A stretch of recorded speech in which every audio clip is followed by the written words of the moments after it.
इस्लामाबाद में थाना हमक की हुदूद में टिकटॉकर खातून को कत्ल कर दिया गया। पश्तो की मशहूर टिकटॉकर आउटलो फरा को खाविंद ने फायरिंग करके कत्ल कर दिया और टिकटॉकर खातून के शोहर ने बाद में खुद भी खुदकशी कर ली। वाकया थाना हमक की हुदूद लैंगनम टावर के करीब पेश आया। टिकटॉकर खातून की शनाख्त सना जावेद जो के अटक की रिहायशी थीं। मतन मुकदमा के मुताबिक वाक़े का मुकदमा थाना हमक पुलिस ने दर्ज कर लिया। एक नौजवान लड़का जिसका नाम पता मोहम्मद सादिक, जिसको सर पर फायर लगा हुआ था। इब्तदाई तौर पर पता चला है लड़का अटक पुलिस में कांस्टेबल तैनात था।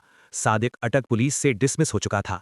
सादिक ने पहले अपनी बीवी को फायर मारा और बाद में खुद को सर में फायर मारकर खुदकशी कर ली। मौके पर 3 अदद खौल और पिस्टल 9mm भी मिला है। पुलिस ने पिस्तौल तहवील में ले लिया। टिकटॉकर लड़की सना जावेद, जिसकी पहले शफीक अहमद के साथ शादी हुई थी, जिससे उसने खुला ले रखी थी। टिकटॉकर खातून सना की सादिक के साथ दूसरी शादी थी। पुलिस के मुताबिक सना और सादिक में अक्सर औकात लड़ाई झगड़ा रहता था। वाकया घरेलू नाचाकी पर पेश आया।